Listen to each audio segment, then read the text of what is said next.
اللهم صل على سيدنا شفيعنا ومولانا محمد معدن الجود والكرم كما تحب وترضى بأن تصلي عليه صلی اللہ تعالی علیہ وسلم۔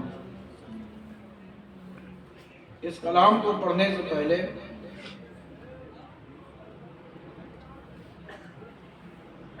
میں اعلیٰ حضرت شفیع میاں کا واقعہ بیان کرنا چاہتا ہوں۔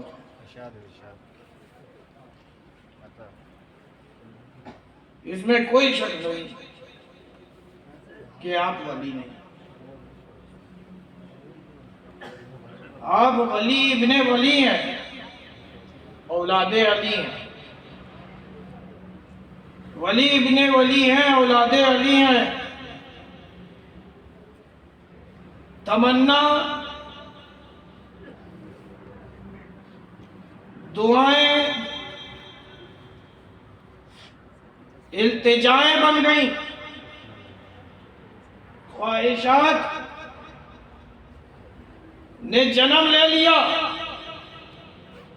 تڑپ پیدا ہو گئی۔ کیسی تڑپ کہ دم آخر مصطفیٰ جان رحمت ہماری عیادت کو آ جائے، ہماری عیادت کو آ جائے۔ ہم ولیوں کی بارگاہ میں جاتے ہیں اپنی خواہشات کے ساتھ کہ ہمیں یہ حاصل ہو جائے، وہ حاصل ہو جائے۔ ارے کبھی سوچو، اے منگتو، یہ انداز میں جاؤ کہ آج آپ اپنی خواہش سے مجھے عطا کریں۔ ارے ہم اپنی خواہش سے مانگیں گے تو اس میں کمی ہوگی، لیکن دینے والا ولی ہے ولی۔ جب یہ دیں گے اپنی خواہش سے تو ماں سے ماں دیں گے۔ عزیز دوستوں، سماعت فرمائیں۔ حضور اعلیٰ حضرت شفیع میاں علیہ رحمت و رضوان بستر عدد پر تھے۔ وہ اشرفی میاں کہ جن کو دیکھ کر صدر الشریعہ بولے کہ ایسا لگتا ہے کہ آج عرش پر کوئی فرشتہ انسانی شکل میں نمودار ہوا۔ سبحان اللہ۔ فرشتہ انسانی شکل میں، یعنی اگر فرشتہ انسانی شکل میں کسی انسان کے سامنے آئے گا تو وہ اشرفی میاں کی شکل ہوگی۔ سبحان اللہ۔ اتنا نورانی چہرہ۔ وہ اشرفی میاں کہ جنہیں دیکھ کر وقت کا امام احمد رضا خان فاضل بریلوی اعلیٰ حضرت خاموش نہ رہ سکے اور فرماتے کیا ہیں؟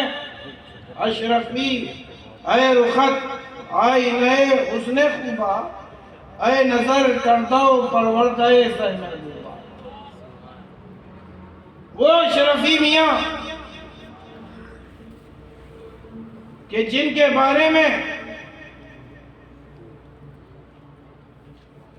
علامہ نعیم الدین مراد آبادی فرمائیں، راز وحدت کھلے جب ملے اشرفی۔ وہ اشرفی میاں کہ خالی آپ اجمیوں کے شیخ نہیں بلکہ بڑے بڑے عربوں کے شیخ ہیں، شیخ العرب والعجم ہیں۔ وہ اشرفی میاں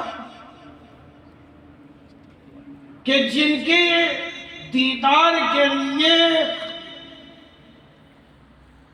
آسمانی ہی سے نہیں بلکہ زمین کے جتنی بھی مخلوق جہاں بیٹھ جائیں گرد کعبے کی مانند طواف کرتی ہوئی نظر آئے۔ وہ اشرفی میاں بستر علالت پر آئیں، اس حال میں کہ کوئی اٹھائے تو اٹھتے، کوئی بیٹھائے تو بیٹھتے۔ نہایت ہی طبیعت ناساز ہے، اب تب کا معاملہ نظر آتا ہے، خاندان کے بڑے چھوٹے سبھی عیادت کو آتے ہیں۔ بتائیے کیا آپ کے ہاں ایسا نہیں ہوتا؟ کوئی بیمار ہو جائے، خبر مل جائے، ارے لاکھ دشمن ہی صحیح لیکن ہے تو وہ مسلمان۔ اب مسلمان ہے تو اس کی عیادت کو جانا ہے، لیکن اشرفی میاں وہ ذات ہے کہ خاندان میں لاکھ اختلاف ہی صحیح لیکن اشرفی میاں کی ذات وہ ہے کہ اگر کہہ دیا تو خاندان کا کوئی ایسا نہیں جو اختلاف کرے۔ وہ اشرفی میاں کہ جن کی ذات سے کسی کو کوئی اختلاف نہیں ہوا، وہ اشرفی میاں بستر علالت پر ہیں، اٹھائیں تو اٹھیں، بیٹھائیں تو بیٹھیں، لیٹائیں تو لیٹیں۔ خاندان میں ہلچل مچ گئی، لگتا ہے کہ اب اشرفی میاں ہم سے رخصت ہونے والے ہیں، چلو اشرفی میاں کی عیادت کو چلو۔ خاندان کا چھوٹا بڑا ہر ایک تاتا لگائے اشرفی میاں کے پاس ہے، حجرہ بھرا ہوا ہے، اشرفی میاں مسکرا کر سب سے باتیں کر رہے ہیں۔ اچانک آپ کی طبیعت بدل گئی، چہرہ سرخ ہو گیا، جلال کی کیفیت یوں آنکھوں میں اتر آئی جیسے کہ اب آنکھوں سے آنسو نہیں بلکہ خون ٹپک جائیں گے، اس قدر آنکھیں لال ہو گئیں۔ آپ نے جلال کی کیفیت میں فرمایا کہ میرے حجرے کو خالی کرو۔ یہ صدا گونجنی تھی کہ جس نے جہاں سے جگہ پائی نکلنا شروع کیا، 5 سیکنڈ بھی نہیں ہوا کہ حجرہ خالی ہو گیا۔ اشرفی میاں کی نظر دروازے میں پڑی تو دیکھتے کیا ہیں کہ ہمارے آپ کے مرشد اشرف الاولیاء کھڑے ہیں۔ اشرف الاولیاء کھڑے ہیں اور اشرف الاولیاء کی عمر اس وقت 6 سال تھی۔ کتنی؟ 6 سال۔ ارے بولو نا بھائی، 6 سال کی تھی۔ اب اشرفی میاں نے جیسے ہی اپنے پوتے مجتبیٰ میاں کو دیکھا تو آپ نے پھر فرمایا کیا تم نے میری بات نہیں سنی؟ تو کیا ہی پیارا جواب تھا اشرف الاولیاء کا۔ آپ فرماتے ہیں سنی تو ہے لیکن میں آپ کو اس حال میں ہرگز نہیں چھوڑ کے جاؤں گا۔ کیا کہا؟ اس حال میں نہیں چھوڑ کے جاؤں گا۔ کہا نہیں جانا چاہتے ہو تو آؤ میری چارپائی کے نیچے چھپ جاؤ۔ کیا فرمایا؟ میری چارپائی کے نیچے چھپ جاؤ۔ اب فوراً ہی یہ بات سن کر چارپائی کے نیچے چھپ گئے۔ اسی چارپائی کے نیچے سے اشرف الاولیاء مشاہدہ کر رہے، دیکھ رہے۔ کیا دیکھتے ہیں کہ آپ کے دادا اشرفی میاں اعلیٰ حضرت، وہ اعلیٰ حضرت کے اٹھائیں تو اٹھیں، بیٹھائیں تو بیٹھائیں، خود اتنی طاقت نہیں کہ اٹھ سکیں، خود اتنی طاقت نہیں کہ بیٹھ سکیں، جہاں لیٹے سو لیٹے رہے، کروٹ بدلنے کی طاقت نہیں جسم میں۔ دیکھا کیا کہ کچھ حجرے میں نورانی شخصیتیں نمودار ہوئی، حجرہ برقعِ نور بن گیا۔ اشرفی میاں اٹھ کھڑے ہوئے اور ان سے عربی میں کلام کرنے لگے۔ ایک جاتا تو دوسرا آتا، دوسرا جاتا تو تیسرا آتا، تیسرا جاتا تو چوتھا آتا، چوتھا جاتا تو 5واں آتا۔ یہ سلسلہ کافی دیر تک چلتا رہا۔ جب یہ نورانی شخصیتوں کا آمد و رفت بند ہو گئی تو پھر آپ پر وہی کیفیت لوٹ آئی، آپ پھر بستر علالت پر لیٹ گئے۔ اب جب دیکھا کہ آپ کے دادا اشرفی میاں پھر واپس اسی حالت میں لیٹ گئے ہیں تو وہی سوال جو ایک چھوٹا بچہ پوچھتا اشرف الاولیاء نے بھی پوچھا۔ آپ چارپائی سے باہر نکلے، دیکھا اشرفی میاں کی آنکھوں سے آنسو بہ رہے ہیں۔ پوچھا حضور دادا جان آپ کیوں روتے ہیں؟ وہ کون لوگ تھے جن کے استقبال میں آپ کھڑے ہو گئے؟ ارے آپ میں تو بیٹھنے کی بھی طاقت نہیں تھی، پھر آپ میں یہ طاقت کیسے پیدا ہو گئی؟ پھر آپ جب یہ نورانی شخصیتوں کا آمد و رفت بند ہو گیا تو پھر آپ کیوں بستر پر لیٹ گئے ہیں؟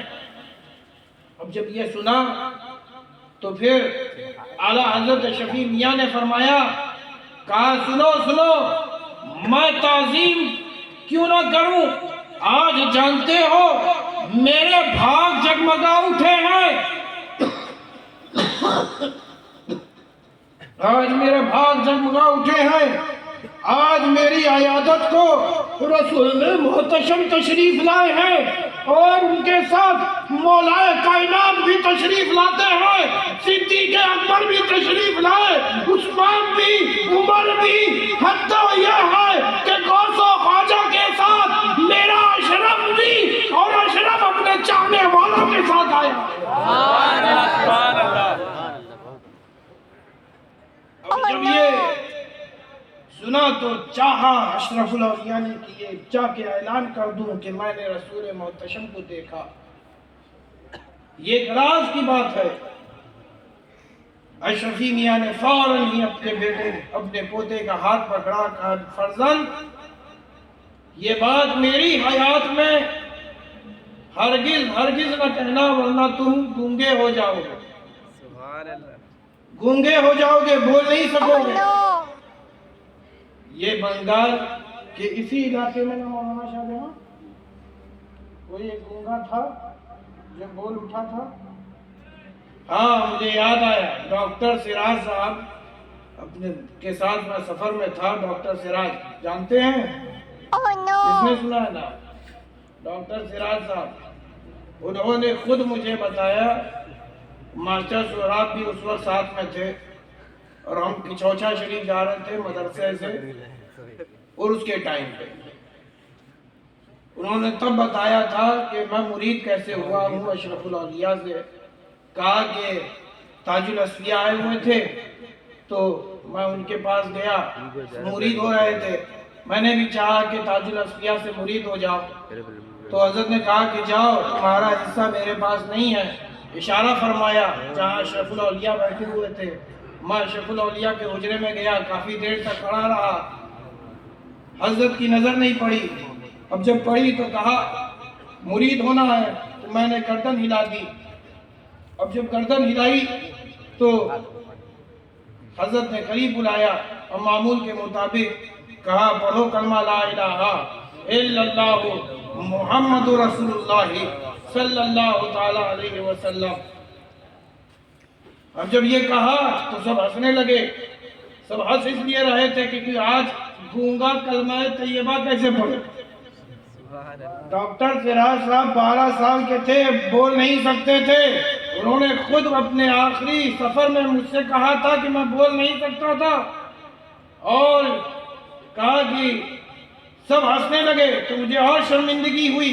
حضرت نے پھر تلقین کی، کہا بولو پڑھو جیسے میں پڑھتا ہوں، لا الہ الا اللہ محمد رسول اللہ صلی اللہ تعالی علیہ وسلم۔